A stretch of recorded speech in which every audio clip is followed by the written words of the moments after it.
Ketemu lagi. Kan enggak dong, kan episode 1. Oh, iya. Masa ketemu? Baru ketemu. Ya, baru ketemu. Bersama saya Coki Pardede. Dan saya Tretan Muslim. Dan sekarang kita ada di Noise. Di Noise, di podcast terbaru yang berjudul Musuh Masyarakat. Betul sekali. Kenapa ini namanya Musuh Masyarakat? Betul. Karena setelah Anda mendengar opini-opini kami, Anda akan tahu alasannya. Iya, ya kan? Karena kalau mendengar opini kita, kemungkinan besar Anda akan menjadi musuh masyarakat. Musuh masyarakat. Dan kita tadi kita di brief sama orang Noise bahwa pendengar kita tuh namanya adalah para Noise. Para Noise memang pendengar Noise ya. Tapi karena ini podcast Musuh Masyarakat, pendengarnya tidak cuma para Noise. Betul. Tapi juga penjudi, pemabuk, sabung ayam, residivis, kan musuh-musuh masyarakat. Betul. Ya, sabung caleg ayam yang masih happening nggak sih sabung ayam? Ya masih, kenapa ente bahas di sini? Ntar dulu ini kita ada tema yang akan kita bahas nih. Kenapa sabung ayam? Dan Langsung. biasanya opini kita tuh selalu berbeda dengan opini masyarakat. Benar, dan bukan kita mau sok-sokan beda, mau anti mainstream ya. Bukan. Karena memang ini adalah opini jujur. Ini opini jujur kita. Benar. Dan makanya ini lebih nyaman untuk kita taruh di podcast. Kenapa? Karena tidak ada mukanya. Nah. Walaupun sebenarnya tidak terlalu jaminan juga. Kenapa? Loh, kita kan kalau kita nih mau ngomong apa tuh kita pasti tetap ketahuan, Pak. Karena ada nada-nada. Karena ada nada-nadanya. Kalau orang lain ngomong kafir doang. Kalau Iya. kita kafir, udah pasti kita berdua ya. Tapi kita hari ini bakal ngebahas sesuatu yang menurut gue jarang banget dibahas di setiap podcast sih. Menurut gue kan podcast tuh sejauh ini lo tau gak sih ada podcast ada podcast misteri gak sih, lo tau gak sih ada podcast? Nggak tahu, Nggak ada podcast misteri kayaknya nggak ada sih. Mungkin cerita hantu ada mungkin. Podcast misteri itu pernah temen gue cerita ada, Pak. Apa Ada tuh? Jadi dia udah ngomong sejam taunya belum kerekam. Blok. Lah itu misteri dong. Misteri. Itu misteri. Atau yang udah tayang pendengarnya dikit ya. Kemana semua orang-orang? Yang misteri pendengar. Langsung kita mau bahas apa? Kita bakal bahas mengenai pesugihan, Pak. Waduh. Ini di 2019 anak muda milenial seperti kita membahas pesugihan sungguh what's on earth. Tapi menurut gua itu tahu what's on earth gak? Tahu, maksudnya kayak kenapa? Apa alasannya? Enggak. Pertama kita kasih tahu alasannya kenapa kita nggak bahas pesugihan. Karena yang namanya hal-hal mistis itu selalu erat hubungannya dengan masyarakat kita. Itu yang pertama. Kita harus akuin. Benar. Dan yang kedua, se-hype-hype-nya kita tuh nggak bisa memisahkan diri kita dari hal-hal yang namanya mistis. Gaib pasti ada. Gaib. Lu pasti dari kecil udah dicekokin hal-hal yang berbau gaib, bro. Pasti, Pak. Kayak misalnya katanya kalau gue inget banget lo waktu sekolah, katanya kalau kita ngapus papan tulis nggak bersih, katanya nanti istrinya berewokan. Maksud gue kan itu udah masuk ke hal-hal. Itu nggak gaib. Loh. Itu mitos. Itu gaib, bro. Gaib tuh kalau maghrib nggak pulang di gondol setan. Itu gaib.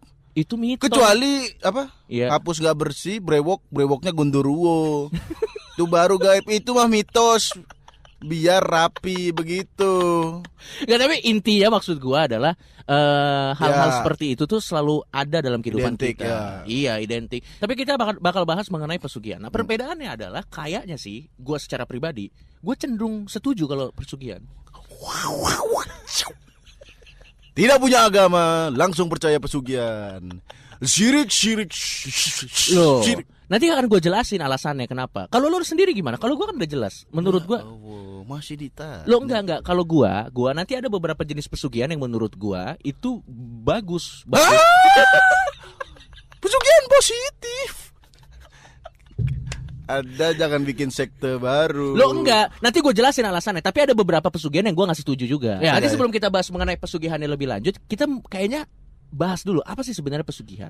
Pesugihan itu kalau yang ini ada artinya nggak? Coba menurut Wikipedia. Menurut Wikipedia. Masa Wikipedia ngurus pesugihan?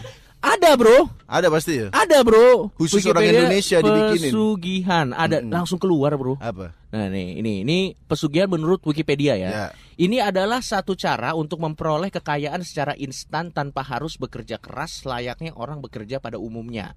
Dalam prosesnya pesugihan adalah bentuk kerjasama perjanjian antara manusia sebagai pelaku pesugihan dengan makhluk gaib jin atau siluman. Oh iya. Nah, gue bacain lagi ya. Benar. Memerlukan tumbal atau korban kepada pihak makhluk gaib sebagai pengganti atau barter untuk kekayaan. Berarti pengen yang cepat kaya sampai mengorbankan nyawa ya. Iya. Biasanya orang lain. Nggak harus nyawa biasanya Pak. Tumbalnya itu nggak harus nyawa, bisa apapun gitu.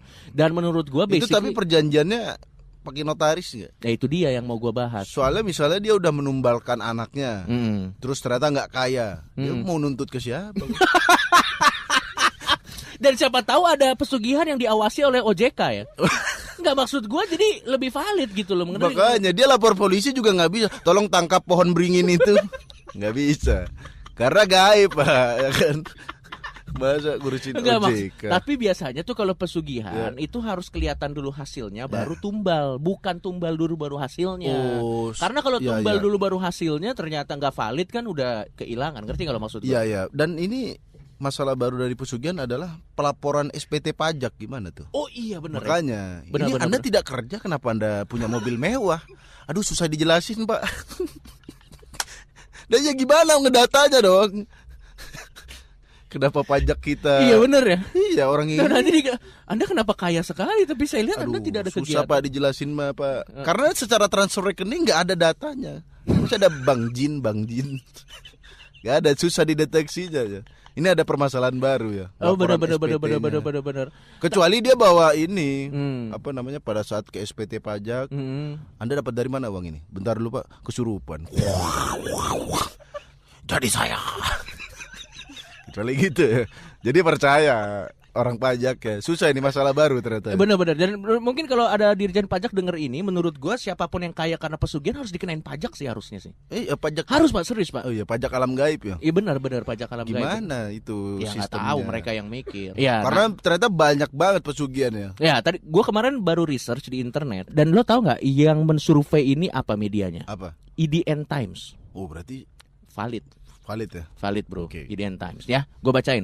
Jadi yang pertama adalah pesugihan Gunung Kemukus. Apa tuh? Jadi pesugihan Gunung Kemukus ini memiliki mitos yang lumayan seru Pak. Karena katanya kalau kita mau kaya, pengunjung harus berhubungan seks dengan orang yang bukan pasangannya. Itu mau cari kaya apa ngaceng? Ente survei baca dulu. Loh, ini ada tulisannya loh. Ya ada tulisannya, kenapa dia ngaceng dan pengen kaya jadi satu. Gunung Kemukus ini ada di Sragen, Jawa Tengah. Ya. Dan pihak pengelola wisata tapi Enggak, ini ada pengelola wisata. Ada, itu emang tempat wisata menepis mengenai mitos ini. Tapi katanya ada rumor yang mengatakan siapapun yang ingin menjadi kaya di Gunung Kemukus, caranya adalah lo harus melakukan hubungan seks dengan yang bukan pasangan lo di gunung itu, dan lo akan jadi kaya. Masalahnya pasangannya ini dari mana? Bawa sendiri, orang nggak kenal, apa di situ disediain? Jangan lokalisasi ini berkedok pesugihan. Ya iya dong, harus berhubungan dengan orang-orang pasangan yang nggak dikenal. Iya. Nah terus yang gue bingung kalau misalnya ada laki-laki perempuan, ini kan berhubungan seks, yang jadi kaya yang laki-laki itu perempuannya, gue juga nggak tahu. Pengelola wisatanya yang jelas jadi kaya. Orang-orangnya belum tentu. Tapi kalau gue setuju dengan ini, kalau lo setuju nggak? Sudah tidak dong. Oh tidak setuju. Mengandung zina dan syirik digabungkan, mau masuk neraka via apa kamu?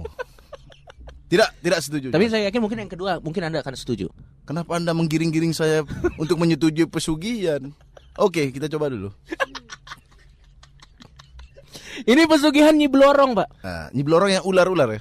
Oke, coba dibaca. Jadi pesugihan Nyi Blorong ini lumayan serem untuk diketahui. Oke. Katanya pihak yang melakukan ritual ini bisa kaya, dan kayanya 2 dekade. Hah? Berarti sekitar 20 tahun lah. 2 dekade? 2 dekade.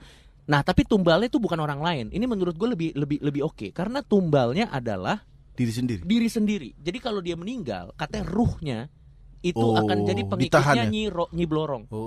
Mirip-mirip kayak kalau kita kerja di minimarket, ijazah ditahan. Ini arwahnya ditahan. Jadi pengikut Nyi Blorong. Menurut gue ini lebih bagus dong daripada yang hubungan seks dong. Karena tidak merugikan orang lain. Tapi kan belum tentu juga. Ini mekanismenya gimana? Berarti kita dalam 2 dekade ini kaya banget. Kita akan dalam 2 dekade kaya, tapi cuma bertahan 2 dekade kekayaannya. Setelah itu hilang, dan setelah kita meninggal, itu nanti ruh kita akan jadi pengikutnya Nyi Blorong. Tapi kalau menurut gue sih, kalau gue jadi dia, berarti lebih oke sih, Pak. Menurut gue selama 2 dekade di convert aja kekayaannya biar tetap bisa maintain, dijadiin Bitcoin. Sumpah gue nggak bohong. Masa Nyiblorong ngasih Bitcoin? Mana rumah saya yang masih kecil? Coba cek rekening Bitcoin kamu sama GoPay. Nggak masuk. Nyiblorong ngasih GoPay nggak masuk. Enggak, tapi ini lumayan lebih adil karena ruginya diri sendiri. Tidak mengorbankan orang lain. Tidak mengorbankan orang lain. Ya untuk yang nomor 2 ini saya masih 50-50. no comment, enggak. Kalau ada 50-50, Anda berarti mengarah saya pada persetujuan kan? Enggak, saya no comment. Nah, mungkin yang ketiga Anda akan berubah pikiran. Oke, coba. Ini ada pesugihan Nyai Puspo Cempoko. Wah. Ini menurut legenda katanya Nyai Puspo Cempoko ini adalah penunggu di Rembang, Pak, daerah Kabongan. Jadi beliau akan mengganjar sebuah kekayaan kepada lelaki yang bersedia menjadi suaminya. Gitu, Pak. Mekanisme. Nah, ente nikah sama manusia aja susah, ada KUA. Dengar dulu. Apa? Syaratnya adalah dengan menyediakan satu ruangan khusus untuk Nyai Puspo Cempoko bersama si lelaki. Udah itu aja. Selain itu, peminta kekayaan juga harus menyiapkan sesajen berupa jajanan pasar, kembang, bakar menyan madu, dan kelapa hijau tiap malam. Lebih murah sama Nyai ini daripada pacaran anak milenial tiap mahal, Pak. Mintanya jajan pasar ya? Yoi, Pak, ini cuma jajan pasar, kembang, sama menyan madu, itu lebih murah, lebih Pak. Murah, Pak. Pacaran anak milenial mahal, bro. Gadis-gadis milenial, lihat. Anda itu lebih angku dari Nyi Puspo Cempoko. Dia hanya meminta jajan pasar dan kembang. Anda meminta Jeko, Starbucks, dan Victoria's Secret. Nyi Puspo Cempoko tidak pernah. Dan dia hanya meminta ruangan ya. Apa ruangannya? Pop Hotel, Amaris, terserah ya. Gadis-gadis sekarang minta yang mewah-mewah. Muhasabah diri Anda wahai gadis-gadis. Lihatlah Nyi Puspo Cempoko. Dia sangat sederhana. Hanya meminta jajanan pasar. Sadar, muhasabah. Jangan sampai lebih. Berarti lo setuju dong sama yang ini dong? Enggak setuju juga. Lo kok enggak setuju tadi dong? Maksudnya setuju opini bahwa kadang-kadang jin harus kita jadikan cerminan, ya kan? Oh iya, bisa. Kita bisa belajar dari apapun. Iya. Tapi kalau Nyi Puspo Cempoko ada tahu ada makanan-makanan yang lebih modern, dia juga lama-lama mintanya Jeko juga. Oh boleh minta Starbucks. Selama ini dia ini taunya referensinya kurang. Jajanan pasar terus. Iya. Dan ya udahlah, tapi menurut gua ini juga nggak menyakiti siapa-siapa sih. Iya, nggak menyakiti. Tapi kan nanti bilang pesugihan itu biasa harus ada trade yang besar. Nah kalau cuma trade-nya begini doang kan kemungkinan berhasilnya juga. Dan mungkin kayaknya kaya nanggung, Pak. Punya mobil tapi mobilnya senia gitu-gitu kali, Pak. Iya bener dong. Punya apartemen di Kalibata.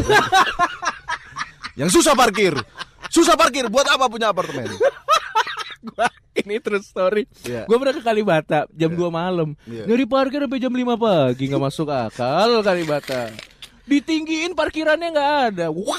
Kalau ada yang pesugihan di Kalibata, kan ini butuh satu ruangan. Apa pesugihan Nyi Puspo Cempoko? Nyi Puspo Cempoko nggak datang. Kenapa? Nyari parkir. Mana kekayaanku? Ketahan di parkiran. Tower Melati. Lanjut. Nah, jadi pasti lucu banget karena pasti pendengar kita banyak yang di Kalibata, bro. Hah? Kok tahu itu? Enggak, bro, itu ini apa namanya, apartemen sejuta umat. Oh iya, dan tempat. Lanjut. Tapi tadi lo lihat nggak, Slim? Pesugihan itu ada banyak fungsinya. Sebenarnya tujuannya sih untuk kekayaan. Benar. Tapi nggak langsung lo dapet duit. Jadi pesugihan ini juga ada yang membangun karakter. Oh. Lo nggak gini, ada pesugihan yang langsung mendatangkan kekayaan. Itu ibaratnya lo langsung dikasih ikannya. Ya, langsung instan ya. Langsung instan. Tapi ada juga pesugihan yang lo diberikan kailnya. Dia nggak langsung ngasih duitnya. Tapi misalnya kita punya usaha-usaha tertentu kayak rumah makan atau apa, makanan kita dibikin jadi enak, Pak. Oh. Tetap kita harus effort. Ini juga masih perdebatan ini. Warung itu kalau di pesugihan kan bisa jadi laris. Nah ini yang terjadi, apakah makanannya lebih enak? Apakah memang orang yang lewat situ janggutnya ditarik-tarik sampai berhenti di situ? Iya, atau lehernya ditarik-tarik gitu. Iya, dipatah-patahin. Belok. Ada panggilan belok kiri. Belok. Kita nggak tahu mekanismenya. Atau dibisikin beli di sini dapat cashback. Siapa tahu, kita nggak tahu, bro. Ya nggak tahu juga ya. Makanya ini. Tapi gara-gara lo udah ngomong tentang makanan. Kita sekarang berarti ke spesifik tentang makanan ya. Yo. Menurut gua pesugihan spesifik tentang makanan itu yang paling harmless di antara semuanya. Nggak merugikan soalnya. Kalau dia pakai untuk dirinya sendiri. Misalnya contoh, gue punya restoran, misalnya restoran nasi goreng Coki. Ya. Terus gue pakai pesugihan.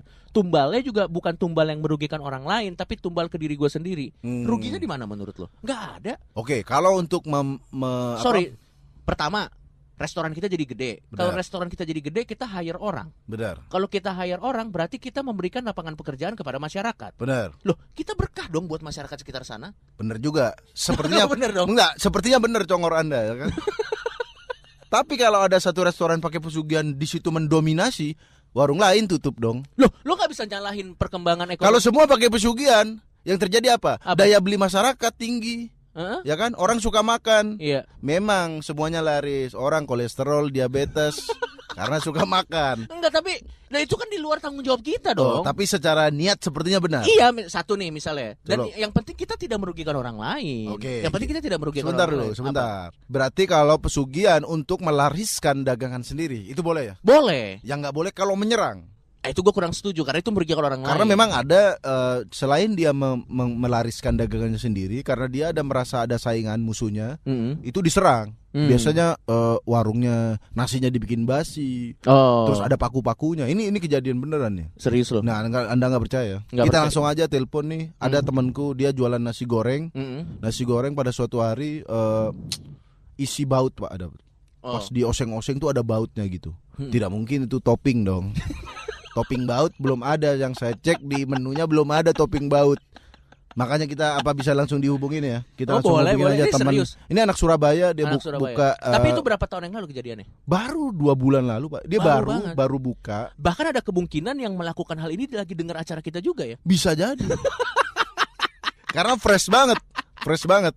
Dia namanya Bian Coki. Ya. Dia punya warung nasi goreng namanya Honger di daerah Surabaya. Oh, gua kenal Bian. Iya, anak Surabaya. Iya, dia punya warung nasi goreng baru buka. Nasi goreng Honger di daerah Rungkut. Itu sekitar sebulan yang lalu itu kena serangan itu. Langsung kita telepon aja ini. Langsung kita telepon aja ya. Oke. Halo Bian. Halo Bapak Muslim. Halo, ini dengan Muslim dan Coki nih. Halo Pak Bian. Dari Bang Jogi. Ya, dari podcast yang berjudul Musuh Masyarakat. Betul, ya kan? Podcast Musuh Masyarakat. Karena kita membicarakan hal-hal yang biasanya kontroversial. Dan ini temanya lagi soal pesugihan di bidang makanan ya. Iya, kita lagi ngomong ke cabang makanan. Nah, gue mau nanya dulu sama lo Bian. Bian, jadi sebelumnya ternyata usaha lo itu diduga diserang oleh secara gaib ya sama orang lain ya. Itu lo bisa ceritain nggak kronologinya gimana? Iya sih Bang, jadi kenapa menduga diserang secara gaib, karena ada hal-hal yang di luar akal sehat aja sih gitu. Misalnya. Oke, berarti yang lo rasakan ini di luar akal sehat yang tidak bisa dijelaskan oleh logika ya? Betul sekali. Bukan kayak misalnya tiba-tiba nasi gorengnya keasinan gitu, bukan ya? Itu bukan. Salah kokinya kalau itu. Silakan diceritain, gue tertarik pengen tahu nih, gimana? Nah, jadi yang pertama kali gangguan yang paling ringan itu ada beberapa piring itu yang dari pelanggan sih, itu yang kemasukan karet gitu. Padahal kita nggak sedia karet Pak. Gitu. Modal di meja kami itu sama sekali bersih dari karet, dan kami tidak menggunakan karet untuk bantuan membungkus karena bungkusan kami kan pakai lunchbox gitu, paper lunchbox gitu. Oke, terus yang lebih paling ekstrim apa yang paling ekstrim? Nah, yang paling ekstrim itu jadi ada lagi masakan-masakan itu yang orang komplain tahu-tahu bawa mur gitu, mur kayak baut gitu, warnanya putih dan masih putih, maksudnya ini ya silver perak gitu ya, masih baru berarti itu ya. Betul, masih baru, dan ketika kita lihat kiri kanan atas juga nggak mungkin, kalau kejatuhan pun pasti bunyi dan warnanya agak hitam-hitam gitu. Dan ini sangat baru. Nah, kalau di logika yang pertama misalnya dimasak koki gitu kan, pasti di pancinya itu kerasa cundang lindung gitu ya. Iya, dan bunyi gitu. Tapi terus dari look aja pasti kelihatan silver nyala gitu. Oke. Tapi itu ngaruh ke omset lo nggak? Ngaruh banget. Awalnya itu bisa dapat ya angka sekian gitu, turunnya itu sampai 50% sih, sampai 50 sampai 65%. Oke. Berarti merugikan banget buat lu ya setelah kena ini ya. Terus lo apa yang lo lakukan untuk menghandle itu semua? Nah, untuk itu akhirnya sharing kan ke teman gimana caranya kok kayak gini. Terus ada teman yang memang indigo dan lihat ya ini kayaknya dikerjain kamu gitu, serang gitu. Oke, kalau saran gua sih, kalau gua sih nggak punya ilmu-ilmu goib atau apapun ya, Bian ya. Tapi kalau menurut gua, lu harus beradaptasi sih. Jangan lo lawan, jangan lo lawan pakai gaib juga. Kalau menurut gua, itu kan keluar apa mur, dan keluar karet. Lu sambil aja. Jadi jual nasi goreng sekaligus mur dan karet, bro. Bener dong. Bener dong gua. Ya kalau dikirim satu mengganggu. Kalau dikirim banyak bisa jadi reseller ende. Buka mebel. Itu di Surabaya. Anda coba bayangin, kalau satu piring ada satu mur, Anda sehari jualan 30 piring, selesai dari jualan ke tempat orang Madura bisa dijual. Lo murnya bener dong. Iya. Bener dong. Kalau menurut gua kalau kata gua sih kayak kalau gitu. memang serangannya masih ada. Kalau memang serangannya. Tapi kalau sekarang masih ada nggak? Sekarang alhamdulillah sudah nggak ada sih, Bang. Karena kokinya diganti sama yang muslim juga gitu. Berarti solusinya.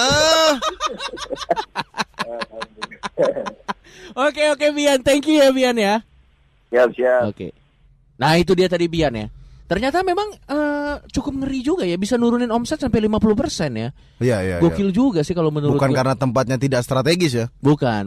Nanti udah nyalain setan. Kenapa pelangganku sepi? Emang di pojok ya. Emang ini soalnya enggak, tapi benar juga. Buat Anda juga yang punya usaha, kalau usaha Anda sepi, jangan langsung negative thinking itu semua salah setan. Benar. Pertama mungkin Anda tidak bisa masak enak. Ya. Kedua kesalahan keputusan bisnis bisa jadi kan. Tidak semua kerugian dalam usaha Anda karena itu disebabkan oleh gaib. Logika dulu. Kenapa akhirnya udah nggak ada serangan lagi, nggak ada baut lagi? Kayaknya sih yang nyerang udah kehabisan onderdil sih kayaknya. Itu kayaknya dia pakai motor dia, terus semuanya dikirim ke nasi gorengnya si dia. Lo ngerti gak sih motor? Pertama mur satu, mur, terus mur. Lama-lama kan, kenapa motor saya sudah terpreteli, dia belum bangkrut. Akhirnya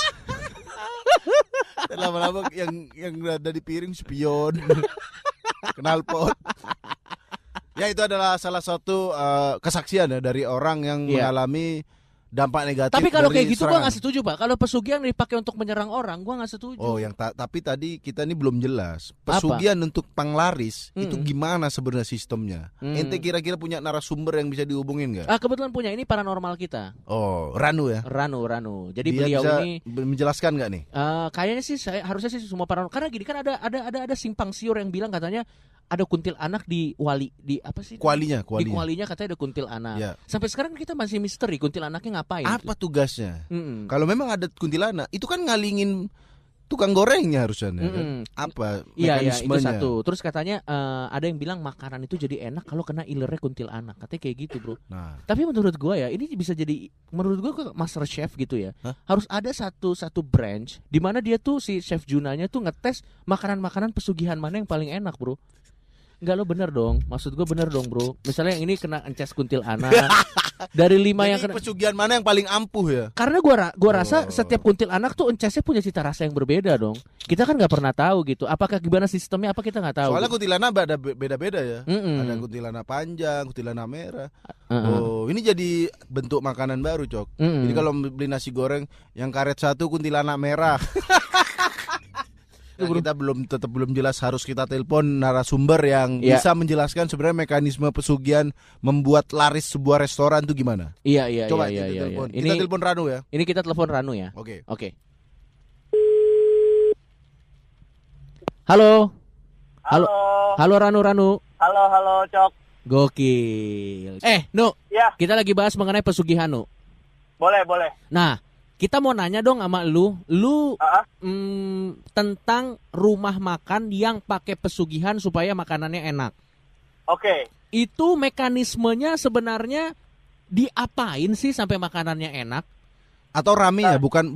Ini ada dua. Ya. makan ini rame, biasa kan restoran, warung makan rame itu karena makanannya enak, apa karena memang restoran itu menarik pengunjung? Itu dia. Jadi yang mau kita tanya, pada saat kita pakai pesugihan, restoran kita rame, itu kenapa rame? Apa karena makanan dibikin enak? Atau memang pengunjung itu kayak secara gaib pengen berkunjung ke situ, iya, pengen makan di apa situ? jadi nyaman banget di sana? Atau mungkin secara gaib wifi-nya lebih kenceng daripada restoran-restoran lain? Nah, coba bisa dijelasin nggak, Nu? Jadi gini, pesugihan sendiri itu kan sebenarnya pengasihan ya kalau dari keilmuan gitulah. Nah, pesugihan sendiri itu ada beberapa macam. Gue pernah makan di salah satu tempat yang bisa dibilang kategorinya pakai pesugihan lah ya. Dan ini udah lo konfirmasi secara pribadi, lo lihat pakai mata batin lo, bener? Sudah, gue konfirmasi secara pribadi, gue udah ngecek langsung. Nah, ternyata pesugihan itu ada beberapa sistem, Cok. Oke. Pertama, pesugihan yang pertama adalah menjatuhkan lawan dagang misalnya. Oke. Dengan ngebuat tempat itu nggak kelihatan, gelap. Terus nggak gimana bro? David Copperfield apa gimana? Nggak kelihatannya tuh dihilangin dari Google Map. Di Google. Jadi misalnya nih ada penjual nasi goreng gitu. Ya. Oke. Di satu tempat terus ada penjual nasi goreng lain menuju arahnya dia gitu. Ya. Jadi kalau lu jalan itu lu ngelewatin tempat nasi goreng lain. Nah, itu bisa dengan digelapin gitu seolah-olah tuh mata kita tuh nggak ngelihat gitu ada tukang nasi goreng lain. Jadi yang kita tahu tuh itu doang. Itu ada yang pertama. Oke. Itu dengan ngalahin atau ngebuat si kompetitor kalah. Oke. Nah, yang kedua adalah ngebuat rame. Ya. Gimana? Nah, kalau ngebuat rame ini nih si pemilik dagang dia ngebikin rame aja, jadi kesannya tempatnya tuh rame terus, jadi orang pengen datang ke sana. Oh, nah itu kenapa jadi ramenya? Karena apa? Tapi makanannya nggak jadi lebih enak kalau di sana? Ada yang ketiga adalah bikin makanannya enak, Pak. Oke. Oh, nah mekanisme. Itu mekanismenya gimana? Gimana? Apakah kuntilanaknya bisik-bisik resepnya? Nah, siapa kalau tahu yang pernah gue rasain atau pernah gue konfirmasi lah ya. Yang langsung ya? Jadi ada satu tempat di daerah Bogor gitu, ada satu tempat makan. Dia itu pakai dua treatment, Pak. Oke. Treatment kedua dan treatment ketiga, ngebikin rame dan makanannya dibikin enak. Oh, berarti nggak tanggung-tanggung ya? Betul. Di sana itu di depan tempat dagangnya mereka, gue ngeliat ada satu makhluk. Oke. Nah, gue rasa makhluk yang di depan ini fungsinya adalah buat ngebikin rame. Oke. Nah, gimana caranya? Buat narik gitu. Jadi ya nariknya nih gimana? Dia kan nggak bisa ngomong setannya. Ayo mampir kan nggak bisa. Gimana cara membuat ramenya? Mungkin kalau kita logisin gitu ya, mungkin ya kalau kita logisin sistemnya sama kayak seorang cewek make up, Pak. Jadi kalau orang make up lu bisa ngerasain dia lebih attract dong, lebih atraktif ya nanti. Meskipun nggak kelihatan itu. Itu kalau yang versi ngebikin rame ya. Nah, yang enak, gue paling penasaran yang enak tuh gimana tuh, kenapa jadi enak? Jadi ada satu tempat penampungan makanan di Panci Gede gitu yang di situ ada makhluk lagi, Pak. Waktu itu kebetulan pocong. Oke. Oh, pocong, makhluknya spesifik pocong. Nggak mungkin bantuin masak pocong keikat. Oke. Nggak mungkin pocong bantuin masak keikat tangannya. Oke, gimana? Jadi pocong ini cuma meneteskan air liurnya ke tempat penampungan makanan itu, Pak. Chef Juna denger ini resign, dia daftar Gojek. Kenapa makanan enak gara-gara liur pocong? Gimana? Waktu itu gue ngerasain itu. Nah, apa liurnya ada MSG-nya? Tapi itu memang lo ngerasain beneran enak nggak? Lo kan udah nggak kesuges nih karena lo kan udah punya ngelihat. Itu beneran enak nggak waktu lo makan? Nah, gue manggil atau yang sama gue ini setelah gue makan. Jadi gue nggak mau ngilangin sugesti enaknya. Oh. Kalian mungkin pernah dengar juga lah, mungkin pernah beberapa kali tahu juga kalau misalnya tempat makan enak terus kalian bawa pulang ke rumah atau pakai GoFood, rasa enaknya itu berkurang. Kalau kita melogikanya adalah karena suhunya udah beda. Tadi kan panas. Bisa jadi. Nah, kalau dibawa pulang udah nggak enak gitu. Kecuali kita makannya di mobil. Maksudnya makan depan itu radiusnya 3 meter, langsung nggak enak, langsung kita tangkap warung itu. Berarti bisa jadi khasiat dari liur pocong berapa radiusnya? Radiusnya berapa nih?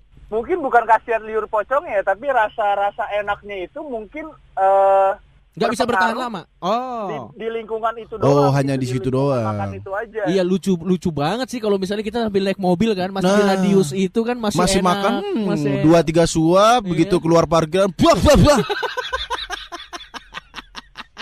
Berarti pocongnya harus stay berarti ya, maksudnya bisa dibungkus pocong. Enggak, yang kasihan lo bayangin pocong itu 24 jam harus ngeces terus, Pak. Makanya. Iya, Pak, itu Pak paling. Berarti memang kenapa ente kepikiran job desk-nya pocong?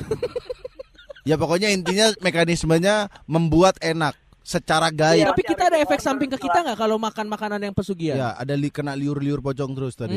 Setahu gua sih kayaknya nggak ada efek samping ke tubuh manusia ya, setahu gua ya. Nggak ada, karena Pak. Berarti function mereka adalah ya balik lagi hal-hal yang mereka berarti kasih fix. Berarti fix nggak bisa, bro. Sebatas di alam mereka aja. Oke. Gitu. Berarti fix menurut gua pesugihan makanan bermanfaat karena nggak ada efek sampingnya. Efek sampingnya apa? Cita rasa kita rusak jadinya, bro. Kenapa? Karena kan makanan nggak enak seakan-akan enak. Terus kita makan di tempat lain jadi rusak, cita rasa bibir ente jadi rusak. Enggak. Tapi kalau menurut gua tetap keutamaannya adalah tetap di bumbu makanan itu sih. Jadi ya ngapain pakai pocong? Ngapain pakai pocong? Kalau Anda itu solusinya masakannya di bumbu-bumbu, pocongnya suruh pensiun, daftar Grab tuh. Kenapa pakai pocong?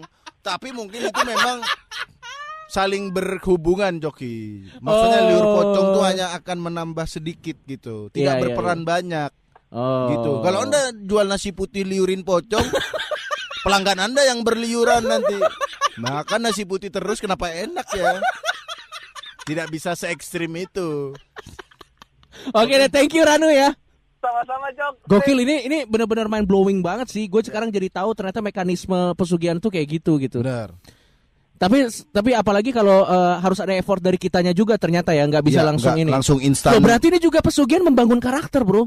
Apa? Tidak memberi instan. Oh, tidak memberi ikan ya, tapi terus ada effort. Tapi tetap ada faktor-faktor gaib. Tadi poin pertama adalah dengan merugikan lawan, seperti Bian tadi kita telepon. Dan yang paling ekstrim Ranu bilang tadi hilang dari lokasi. Betul.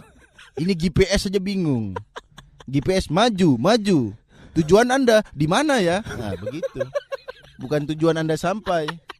Karena hilang begitu sementara. Iya. Tapi kalau kita lihat, yang namanya semua hal itu pasti ada negatif atau positifnya. Dari 3 poin tadi, itu negatifnya cuma 1 kok. Yang pertama doang. Yang pertama doang. Yang kedua adalah meramekan dengan adanya ada makhluk di depan. Betul. Membuat rame. Oke, tapi nggak cukup sampai di sana. Kalau rame doang kan orang bertanya-tanya juga. Untuk apa kita di sini kan? Kita pasti kan bertanya-tanya kan. Live music tidak ada, ya kan? Makanan juga biasa-biasa saja. Jadi tidak boleh sampai di situ doang. Tetap harus ada follow up-nya. Enggak, tapi menurut gua anjing banget sih kalau yang punya ini. Saya mau bikin rame aja tapi makanannya enggak jelas gitu. Jadi orang ngumpul-ngumpul, "Mas, kita ngapain di sini?" Tapi menurut gua oke, bagus ini rame-rame. Daripada dia melakukan hal-hal yang negatif, lebih baik berkumpul di satu tempat. Dan ini kan sebenarnya sarana silaturahmi, Pak. Hah? Silaturahmi? Loh, bener dong rame-rame, Pak. Silaturahmi gimana? Kenapa pakai kuntilanak jadi silaturahmi ente? Namanya silaturahmi pakai grup WhatsApp keluarga, pakai kuntilanak. Gue setuju. Ini sarana silaturahmi. Kita bedah dulu ya, nomor 2 dulu ya. Oke, boleh. Untuk meramekan pakai pesugihan, bener nggak? Kalau saya tetap masih no comment saya. Kenapa no comment? Karena ini memakai bantuan makhluk lain, ya kan? Ini makhluk. Bukannya kita sesama makhluk kalau saling membantu? Bener juga, tapi ini kan jin. Yang namanya kalau membuat rame, ya Anda direnovasi, tempat Anda dibetulin, kasih lampu-lampu, kasih event, bukan langsung dipasang jin di depan. Itu menurut saya juga ada cara jalan pintas. Meskipun dampaknya menurut Anda tadi membuat rame, iya. Meskipun caranya menurut saya tetap salah, memakai bantuan jin, ya kan? Tapi bagus. Coba lo bayangin, ada satu tempat dia pakai jin, rame terus di sana. Itu satu tetangga kan jadi kenal satu sama lain. Silaturahmi, mempererat persaudaraan. Kalau Sejak kapan silaturahmi di restoran yang ada jinnya? Bisa di tempat lain, reuni keluarga atau apa? Enggak.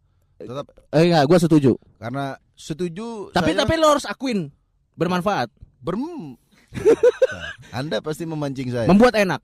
Enggak, itu ilusi enak tuh, Bro. Loh, enak is enak. Buktinya kalau dibawa keluar enggak enak. Lah, ya makan di situ aja. Kenapa harus makan di luar? Kan bisa Bener langsung juga. makan di sana. Bener Kenapa? juga. Orang kan kalau ke restoran ya makan di restoran dong. Iya, tapi kalau kita mau go food, Loh, masa ikut-ikutan pocongnya? pocongnya ikut ke rumah kita yang di restoran jadi nggak enak.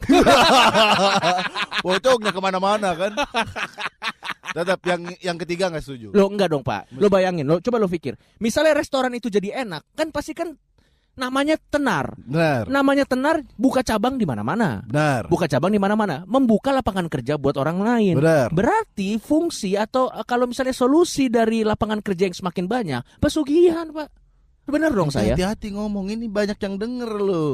Loh, kenapa solusinya pesugihan? Loh, karena membuka lapangan kerja baru. Tapi kalau begitu jadi tidak seimbang, Bro. Loh, kenapa? Kalau satu restoran rame mencolok, yang lain tutup, ya kan? Loh, ya Gara-gara tinggal jadi karyawannya aja di sana.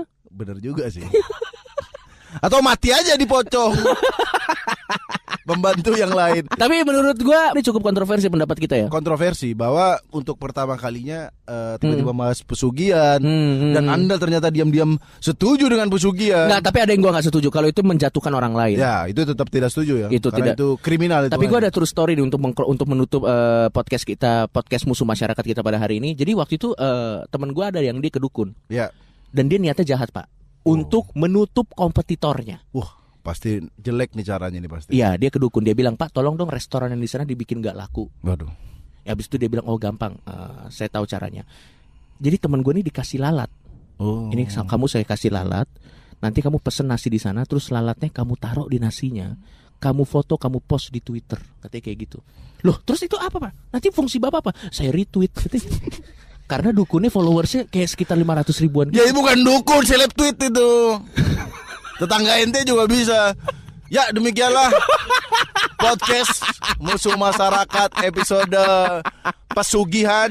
Itu dah opini kami berdua. Betul. Dan sekali lagi ini cuman opini. Paranoid boleh setuju, boleh tidak. Tapi lagi-lagi ini namanya opini. Diterima aja dengan fun aja ya. Setuju untuk tidak setuju. Setuju untuk tidak setuju. Dan sekali lagi ini adalah podcast musuh masyarakat. Dan nantikanlah pendapat-pendapat kita yang cenderung membuat kita menjadi musuh masyarakat ya. Oke, kalau gitu gue Coki Pardede. Saya Tretan Muslim. Jangan lupa yang baru denger kita kali ini, kasih tahu ke teman-teman Anda, bisa dengerin kita juga dengan download aplikasi Noise. Karena kita juga sudah pakai pesugihan radio. Biar banyak yang download ya. Dan tungguin terus konten-konten terbaru dari kita. Dan di Noise nggak cuma ada kita, ada juga konten-konten yang bagus banget. Yoi. Dan tinggal didengerin sesuai dengan preferensi lo semua para Noise. Langsung download sekarang. Download sekarang.